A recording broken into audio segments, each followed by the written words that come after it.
Good morning, students. Welcome to LearnX. Students, we are going to start with new topic, that is reissue of forfeited shares today. Already we have completed forfeiture of shares when it is issued at par originally, forfeiture of shares when originally issued at a premium that we have discussed in the previous lecture. Now we will continue with the next, that is reissue of forfeited shares. What it actually means, first of all, when the forfeited shares are resold to another shareholder is called as reissue of shares. आपको मालूम है कि जब company shares को forfeit कर लेती है due to non payment of some of the calls by the share holder, उन्हीं शेयर्स को कंपनी के डायरेक्टर्स किसी और न्यू शेयर होल्डर को भी बेच सकते हैं. It is up to the directors of the company. They may sell the shares which is forfeited by the company to a new person, new shareholder. This is called as reissue of a shares. तो directors की मर्जी है, ये जो share company द्वारा से बेच रही है न्यू पर्सन को, न्यू शेयर होल्डर को, ये एट पार भी जा सकते हैं बच्चे मार्केट में, ये एट प्रीमियम भी बिक सकते हैं और एट ए डिस्काउंट भी हम री इशू कर सकते हैं. एट पार का मतलब क्या है कि मान लो शेयर की कीमत 10 रुपये है, 10 का शेयर हमने 10 में ही बेच दिया है ना. और एट प्रीमियम क्या है कि जो शेयर की फेस वैल्यू उससे ज़्यादा पे बेच दिया. डिस्काउंट क्या है, जितना उसका अमाउंट है फेस वैल्यू उससे हमने कम पे सेल कर दिया. तो आपको ये पता होना चाहिए कि जब कंपनी री इशू एट डिस्काउंट करती है, ओरिजिनली इशू एट डिस्काउंट तो अलाउड ही नहीं है कंपनी की बुक्स में, शेयर कैपिटल में है ना, डिस्काउंट पे हम इशू ही नहीं करते हैं. लेकिन जब हम फोरफिटेड शेयर्स को द्वारा से डिस्काउंट पे इशू करते हैं तो उस केस में आपको एक नंबर में क्वेश्चन आता है कि what is the maximum discount offered by company at the time of reissue, कि कितना मैक्सिमम डिस्काउंट जो है वो दे सकती है at the time of reissue to the share holder.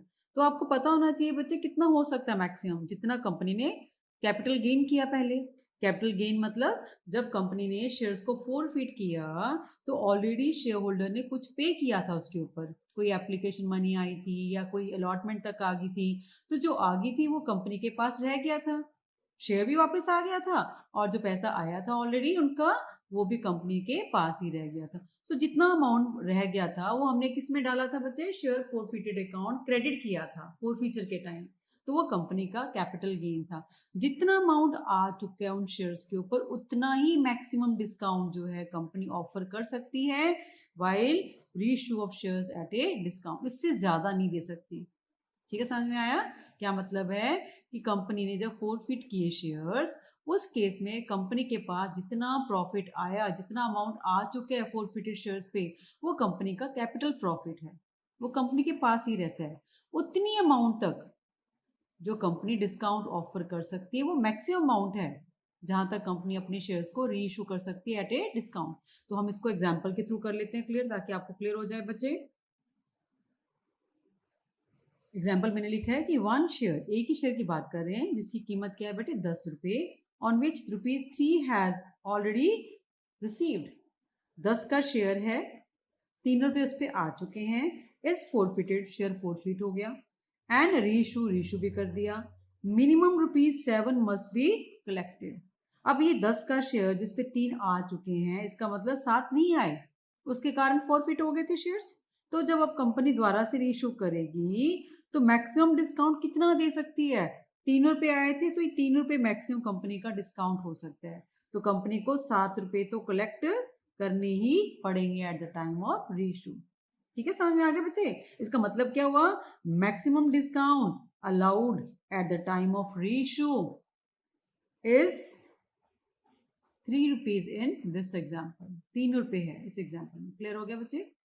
तो मैक्सिमम डिस्काउंट कितना दे सकती है कंपनी, जितना कि कंपनी ने फोरफिचर की एंट्री में कैपिटल फोरफिटेड अकाउंट में क्रेडिट किया है. That is the maximum amount at which company can offer the reissue of shares at a discount. एक बात और ध्यान में रखनी पड़ेगी बच्चे आपको, छोटी छोटी चीजें मैं आपको यहाँ पे स्पेशली नोट डाल के बताया है. After reissue the credit balance left in share forfeited account, मैंने भी आपको बताया कि जब कंपनी रीइश्यू कर लेती है फोरफिटेड अकाउंट को, that mean share forfeited account को हम क्रेडिट करते हैं। कैपिटल प्रॉफिट हो जाता है जो आ चुका है कंपनी के पास, उसमें जो भी बैलेंस रह जाता है शेयर फोरफिटेड अकाउंट का क्रेडिट बैलेंस में जो अमाउंट रह जाएगा वो हमने कहाँ ट्रांसफर कर देना बच्चे, कैपिटल रिजर्व में डाल देना। क्लियर है बच्चे कि जो अमाउंट हमारा कैपिटल गेन है वो कहाँ पे जाएगा, capital gain should be transfer to capital reserve.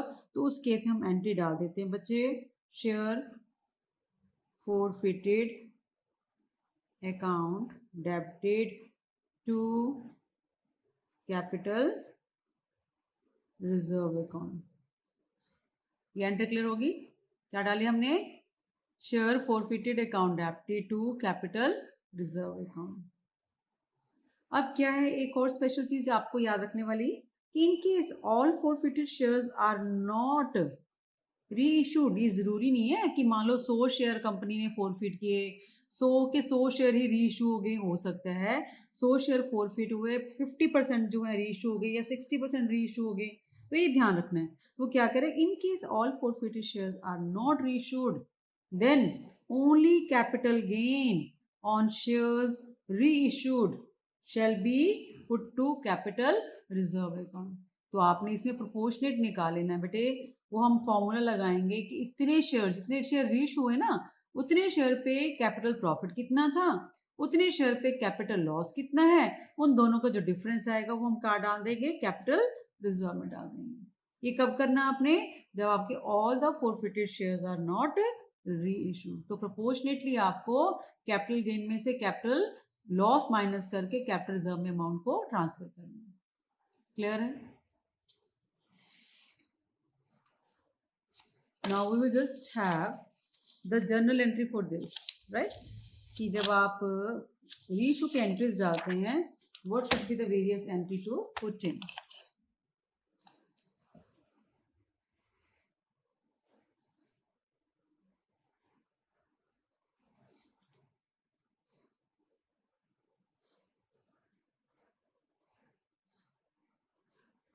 journal entries at the time of reissue of forfeited share।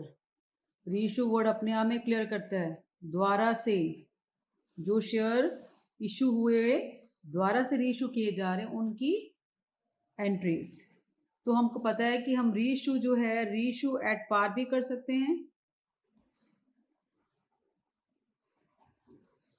तो जब रीइशू एट पार होएगा बच्चे तो हमने एंट्री डाली है bank account debited to share capital account. Clear है बच्चे। मान लो 10 शेयर हैं at the rate of 10 per share, ये रीइशू हो रहे हैं तो हम क्या लिखेंगे 10 इंटू 10, ये एट पार हो गया। ठीक है। फिर है री इशू एट प्रीमियम, प्रीमियम पे भी री इशू हो सकते हैं। तब एंट्री क्या है बच्चे, bank account debited to share capital account to security premium reserve account. मान लो 10 शेयर हमने एग्जांपल लिया at the rate of 10 per share है एंड एट प्रीमियम 20%। तो 10 रुपए का 20% प्रीमियम कितना आएगा बच्चे, 20 रुपये हो जाएगा, सॉरी 2 रुपये हो जाएगा। ठीक है। तो इसका मतलब हमने क्या करना है, 10 शेयर 12 रुपए में बिक रहे हैं बेटे, वो 120 हो गए। 10 शेयर कैपिटल अमाउंट 10 रुपए ही है और 10 शेयर 2 रुपए का आपका प्रीमियम है तो 20। Debit should be equal to credit. ये कब करना है बच्चे, जब शेयर्स री इशू हुए एट ए प्रीमियम। तो आपको पता है जब भी हम प्रीमियम पे री इशू करते हैं, चाहे वो ओरिजिनली फर्स्ट टाइम हो, चाहे वो आपका री इशू का कंसेप्ट हो, सिक्योरिटी प्रीमियम जो रिजर्व है हमेशा क्या होता है बेटे, क्रेडिट ही होता है, और इसको कैपिटल से सेपरेटली ही हम शो करते हैं. देन थर्ड, री issue of shares, forfeited shares लिखो, एट डिस्काउंट. ठीक है, ओरिजिनली हम डिस्काउंट पे नहीं इशू कर सकते, लेकिन फोरफिटेड शेयर्स को हम डिस्काउंट पे इशू कर सकते हैं. ठीक है, तो इसमें एंट्री क्या है, अब बैंक अकाउंट डेबिटेड. याद रखना बच्चे कि जब भी हम ओरिजिनली इशू करते हैं तो हमारा क्या होता है, जो कैपिटल प्रॉफिट होता है वो हमारा क्रेडिट होता है, लेकिन जब हम डिस्काउंट पे इसको इशू करेंगे कैपिटल लॉस हो जाएगा. हमें मालूम है कैपिटल लॉस जो हमारा डेबिट होना चाहिए, लेकिन हम दिखाते किस अकाउंट में ही है, शेयर फोरफिटेड अकाउंट में ही उसको शो करते हैं. तो क्या एंट्री आ गई, bank account debited, share forfeited account debited to share capital account. हमने एग्जांपल लिया था 10 shares at the rate of 10 per share, discount 10%. इसका मतलब 1 रुपया आ गया यहाँ पे डिस्काउंट का बच्चे. ठीक है, तो यहाँ पे 10 शेयर 9 का हो गया, 90 रुपये आए कंपनी के पास. 10 शेयर 1 रुपया डिस्काउंट, 10 रुपये डिस्काउंट हो गए. 10 शेयर जिसकी फेस वैल्यू कितनी थी, 10 थी, तो इसका मतलब 100 वाला शेयर जो है कंपनी ने 10 रुपये लॉस पे डिस्काउंट पे बेच दिया, 90 रुपये कंपनी के पास आए. क्लियर है बच्चे. फोर फीचर के केस में लास्ट एंट्री मैंने आपको वैसे ही बता दी है, आपकी ट्रांसफर एंट्री होती है बच्चे, वो है transfer of share forfeiture account to capital reserve account. ठीक है, लास्ट एंट्री आपकी होगी, तो क्या हमने डालनी है, share forfeited account debited to capital reserve account. जो भी आपका शेयर फोरफिटेड अकाउंट में क्रेडिट बैलेंस रह गया उसको हमने कैपिटल रिजर्व में डाल दिया. ये कैपिटल रिजर्व क्या है, ये कैपिटल गेन को शो करता है बच्चे. एंट्रीज एक बार देख लीजिए फिर दोबारा से. पहली एंट्री हम डाल रहे हैं, reissue of forfeited shares which is issued at par. तो सिंपल एंट्री है पैसा आने की, बैंक अकाउंट डेबिट, जब मनी आती है हम बैंक को डेबिट करते हैं, टू शेयर कैपिटल अकाउंट, आपने पार पे उसको रीइशू कर दिया. फिर हमने किया कि शेयर्स जो रीइशू एट प्रीमियम भी हो सकते हैं, कंपनी ज़्यादा में भी बेच सकती है, तब भी आपका बैंक अकाउंट तो डेबिट होना ही होना है. जितनी अमाउंट आए उसे मल्टीप्लाई कर देनी है शेयर्स को. टू शेयर कैपिटल अकाउंट, तो फेस वैल्यू हमेशा इसके ऊपर आती है बच्चे अगर दी हो. To security premium reserve account, जितना प्रीमियम पे आपने रीइशू किया उतना अमाउंट आपने शो कर देना है. उसके बाद हम थर्ड क्या करते हैं कि shares forfeited shares can be reissued at a discount. ठीक है, डिस्काउंट कितना मैक्सिमम हो सकता है, जितना आपका capital profit already in shares के ऊपर हो चुका है उतना ही आप डिस्काउंट दे सकते हैं. तो बैंक अकाउंट डेबिटेड, जब डिस्काउंट आता है तो हमने लॉस जो है ये कहाँ पे डालना है बच्चे, शेयर फोरफिटेड अकाउंट में डेबिट करना है. ठीक है, प्रॉफिट हुआ तब भी हम क्रेडिट करते हैं शेयर फोरफिटेड अकाउंट को, और अगर हम लॉस होता है इन शेयर्स के ऊपर डिस्काउंट की फॉर्म में, तब भी हम क्या करते हैं, डेबिट करते हैं शेयर फोरफिटेड अकाउंट को टू शेयर कैपिटल अकाउंट.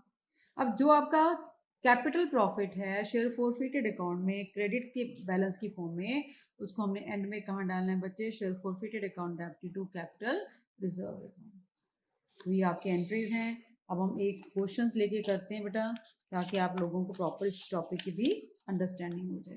मैंने स्टेटमेंट लिखी हुई है, तो आप लोग इसको एक बार देखेंगे.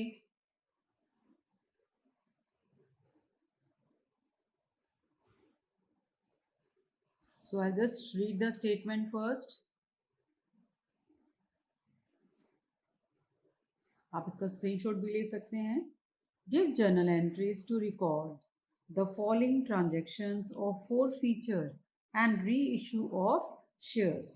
हमने सिर्फ एंट्रीज किस चीज की डालनी बचे, फोरफीचर की और रीइश्यू ऑफ शेयर्स.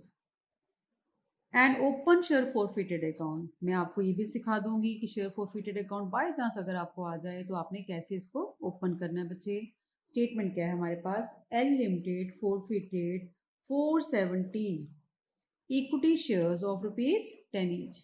470 शेयर हैं, 10 रुपए का एक शेयर है। Issued at a premium of ₹5 per share. Premium पे हम इसको क्या कर रहे हैं बच्चे, री इशू कर रहे हैं। हाँ, at a premium of 5 per share for non payment of allotment money। ये ओरिजिनली प्रीमियम पे इशू है, इशू नहीं, originally issued at a premium for non payment of allotment money. और ये क्यों फॉरफिट हो रहे हैं, क्योंकि अलॉटमेंट मनी 8 रुपए की नहीं है। 8 रुपए में इंक्लूडिंग प्रीमियम 5 रुपए है, इसका मतलब 3 प्लस 5 हो गया, 3 कैपिटल अमाउंट है, 5 रुपए आपका प्रीमियम है। And the first and final call of ₹5 per share, first और फाइनल कॉल भी नहीं आई। Out of these 60 shares were subsequently reissued at 14 per share. तो देखो 10 का शेयर था, 14 में बिक रहा है, इसका मतलब ये क्या है, 4 पे यहाँ पे री इशूड एट प्रीमियम हो गया ये। तो जब भी आपने ये देखना है कि प्रीमियम पे है ये कैसे है, वो पता कैसे चलेगा, हमेशा फेस वैल्यू से कंपेयर करते हैं कि ओरिजिनली फेस वैल्यू इसकी कितनी थी, 10 थी, अब ये 14 में चला गया तो इसका मतलब प्रीमियम हो गया। अगर 10 का शेयर था 9 में बिक गया तो ये डिस्काउंट हो गया। 10 का शेयर था यहाँ पे 10 में चला गया फुली पेड अप अमाउंट पे, तो वो पार पे हो गया। ठीक है बेटे, तो यहाँ 14 पे वो बिक रहा है, इसका मतलब ये क्या है आपका री इशू का केस एट प्रीमियम है। क्लियर है। तो हम फर्स्ट एंट्री बेटे इसकी डालेंगे, जर्नल एंट्रीज ऊपर लिखेंगे आप। पहली एंट्री हमारी, हमें मालूम है कि जब भी हम फोर फीचर की एंट्रीज डालते हैं हमारी स्टार्टिंग कहाँ से होती है, शेयर कैपिटल, अकाउंट डेबिटेड। अब ये देखो बच्चे इसमें क्या था, मैंने आपको सिखाया था फोर फीचर का, वो कह रहा है कि non payment of allotment money, allotment money नहीं आए, 8 रुपए की है, जिसमें प्रीमियम भी 5 है, इसका मतलब 3 और 5 8 रुपए हो गए। तो जब प्रीमियम नहीं आता और वो अलॉटमेंट मनी नहीं आती, हम क्या करते हैं, सिक्योरिटी प्रीमियम रिजर्व को भी डेबिट करते हैं। तो यहाँ पे मैं क्या लिखूंगी, security premium reserve account debited. तो क्रेडिट किसको करना है बच्चे, क्योंकि हमें ये दिया हुआ है इक्विटी शेयर, क्या नहीं आया, अलॉटमेंट अकाउंट, और क्या नहीं आया बच्चे, equity share first and final call account. और जो आ चुका होता है वो किस में लिख देते हैं, टू फॉरफिटेड शेयर अकाउंट या शेयर फॉरफिटेड अकाउंट। तो ये एंट्री होगी बच्चे। आप इसके साथ थोड़ा सा ब्रीफिंग करेंगे। We are talking about 470 shares. देखिए कितने शेयर्स फॉरफिट हो रहे हैं हमारे पास स्टेटमेंट में, 470 शेयर, 10 रुपए का एक शेयर है, 5 रुपए प्रीमियम है, अलॉटमेंट मनी नहीं आई, first and final call money नहीं आई, और शेयर्स आपके फॉरफिट हो गए। तो उस हिसाब से मैं यहाँ अमाउंट लिखूंगी, 470 शेयर है, और कितनी अमाउंट होगी बच्चे, फेस वैल्यू कितनी है इसकी, 10 रुपए, फुली कॉल्ड अप है, इसका मतलब 4700। फिर 470 शेयर, प्रीमियम अमाउंट कितनी है, 5, तो मल्टीप्लाई करके देखो बेटे कितना आएगा, 2350। Share allotment 470 share, including premium allotment money कितनी है, 8। तो आपका कितना हो गया बच्चे ये,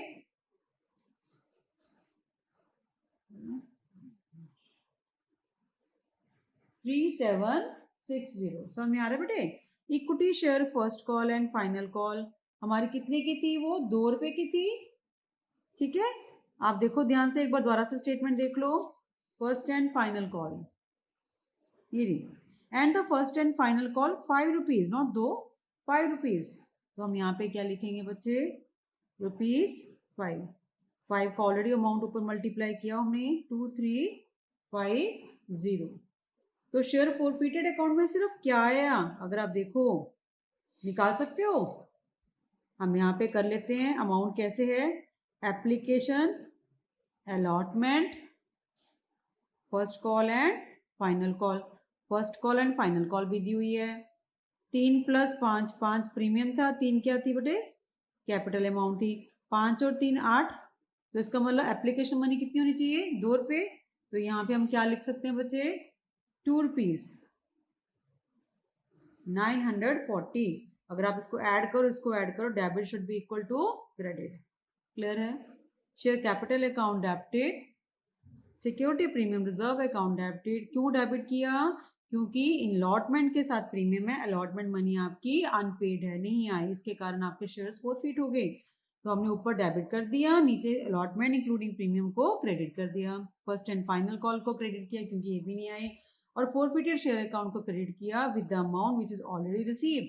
तो हमने निकाल लिया कि अगर 3 रुपये और 5 रुपये, यहाँ पे 8 रुपये आए, 5 फर्स्ट एंड फाइनल कॉल आए, तो कैपिटल अमाउंट कितनी आ चुकी है ऑलरेडी, सॉरी जो नहीं आई वो 8 रुपये है, तो क्या आया है, 2 रुपये की एप्लीकेशन मनी। क्लियर है बच्चे। अब इसी को हम आगे कंटिन्यू करेंगे, that is about the reissue of the forfeited shares. हमें मालूम है कि जब हम री इशू करते हैं हमारी एंट्री क्या होती है, bank account debited. Equity share है तो आप इक्विटी वर्ड लिख दो, इक्विटी शेयर, कैपिटल अकाउंट ये तो लिखना ही लिखना है। क्योंकि ये 10 का शेयर 14 में बिक रहा है बेटे, तो सिक्योरिटी प्रीमियम रिजर्व अकाउंट, ठीक है। हमें मालूम है हम कितने शेयर्स की बात कर रहे हैं, सिर्फ 60 शेयर्स। फिर से देखो स्टेटमेंट,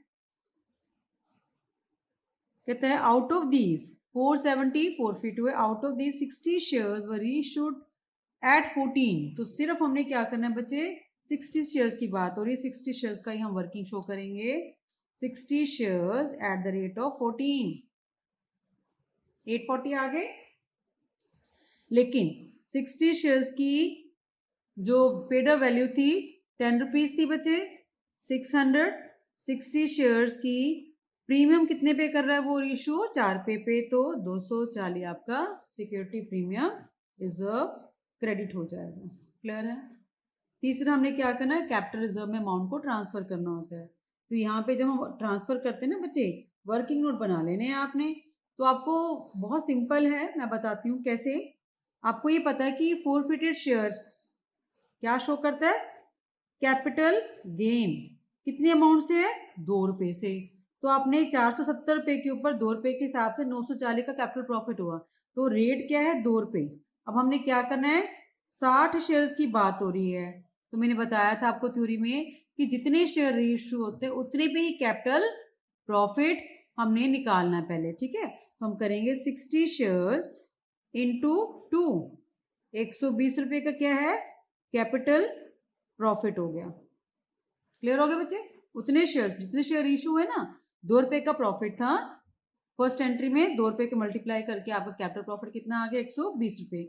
और यहाँ पे आप देखो कोई और है यहाँ पे कि लॉस हुआ हो रीइशू के टाइम, लॉस तो है ही नहीं, यहाँ पे तो फायदा ही है। तो 120 रुपए को हम क्या करेंगे, कैपिटल रिजर्व में ट्रांसफर कर देंगे। तो मेरी एंट्री क्या हो जाती है बच्चे, share forfeited account debited to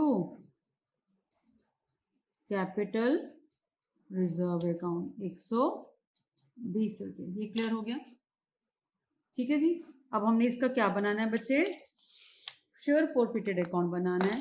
simple है, हमारे पास इधर पेज थी, उसी पेज को यूज कर लेते हैं।